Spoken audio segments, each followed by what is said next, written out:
ভবিষ্যতে আমরা আবার জুলাই দেখবো, আবার আন্দোলন হবে, আবার রক্ত দিতে চাই। শুধু রক্ত দিতে হবে এরকম বাংলাদেশ আমরা চাই না। রাষ্ট্রপতির অধিকার নিয়ে প্রধানত রাষ্ট্রপতির অধিকার নিয়ে স্বাধীনভাবে আগামী জাতীয় নির্বাচন আমরা বাস্তবায়নের জন্য চেষ্টা করবো। বিরুদ্ধে তুমুল আন্দোলন হয়েছিল, যার ফলশ্রুতিতে সে ভারতে পলায়। আগামী জাতীয় সংসদ নির্বাচনে প্রত্যেকটি ভোটের মূল্যায়নের ভিত্তিতেই সরকার গঠন হবে। প্রত্যেকটি জনগণের ভোটের ভিত্তিতেই জনপ্রতিনিধি সংসদে যেতে হবে। সেই ভোট, সেই সংখ্যানুপাতিক পদ্ধতি নির্বাচনের দাবি আমরা আজকের এই বিক্ষোভ মিছিল কর্মসূচি থেকে জানাই।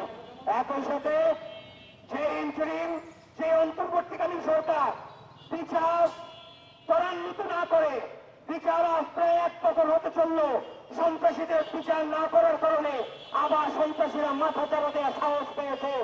আমরা স্পষ্ট করে বলতে চাই, আপনারা যদি পদক্ষেপ না নেন, জনগণ আপনাদের বিরুদ্ধে পদক্ষেপ নেবে।